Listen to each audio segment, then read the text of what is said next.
Okay, so that's the first step. We really have a plan here.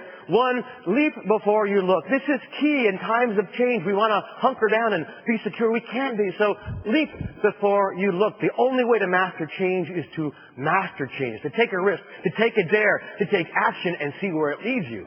And the point of that, and this is what every adventurer knows, in the very leaping as opposed to hanging back, there is a sense of adrenaline that fills you, a sense of life.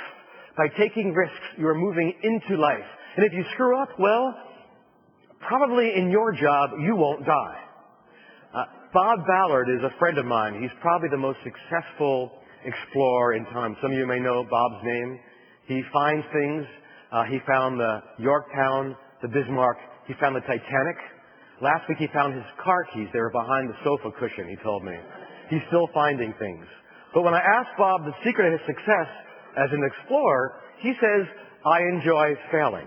Most people are afraid to fail. He said, I love to fail because when I fail, I know what not to do next. And he said this great thing. He said, I did not find the Titanic on many more days than I did.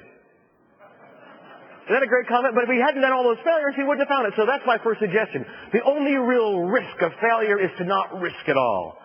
And when you risk and you take leaps, you find yourself in great places with great company. And that's the second point.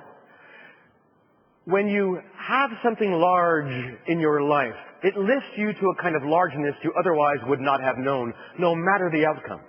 We could not climb the mountain that had no name because the weather was terrible, but on a clear day we found this mountain and we made our way to the top. And I make jokes about there being nothing up there, but there is something up there, and it's you. And although there is nothing of significance at your feet, there is something inside you of enormous significance. The capacity to look at yourself and say, look what I did. I be bad. I be at least reasonably bad. And if I did this, what else could I do? And that's the second point.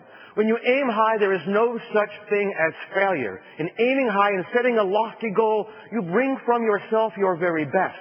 You find yourself in great surroundings and in great company. There is probably no one more deserving of our sympathy than the person who's been aiming low and been successively successful.